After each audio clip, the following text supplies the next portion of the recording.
Abdelrazak Al-Khatun was a well-to-do farmer in Syria's rural Hama province. Now, 10 years on from the start of the civil war, he is penniless, homeless, and living in a tent in northern Idlib. Far worse, Khatun says he has lost his 13 children and wife in the conflict. After I went out following the revolution, I lost 3 children, and I started moving from one village to another until I reached Sarakib. I lost another 7 at the gas station. I've lost 13 children now, and my wife, Ayman. His oldest child was 27 and the youngest just 13 years old. He says some were rebels opposed to President Bashar al-Assad's government. Speaking to Reuters through tears, Khatun showed a video on his phone which he said showed the grisly execution of one of his sons. Reuters could not independently verify his account of the civil war, but his story is not uncommon.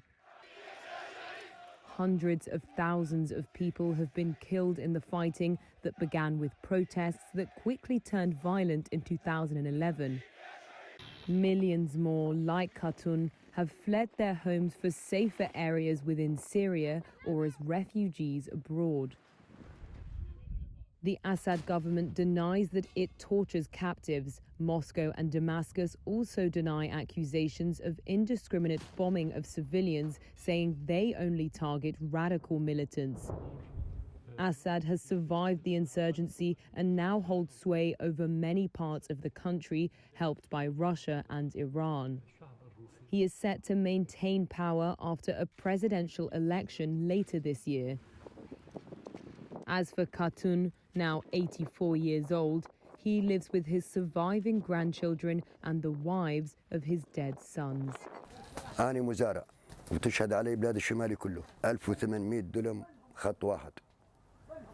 I'm a farmer, and people knew this in the north. I used to work with 1,800 acres, and I used to be one of the leading farmers. I'm a tough farmer. Now I'm penniless, but I thank God for everything.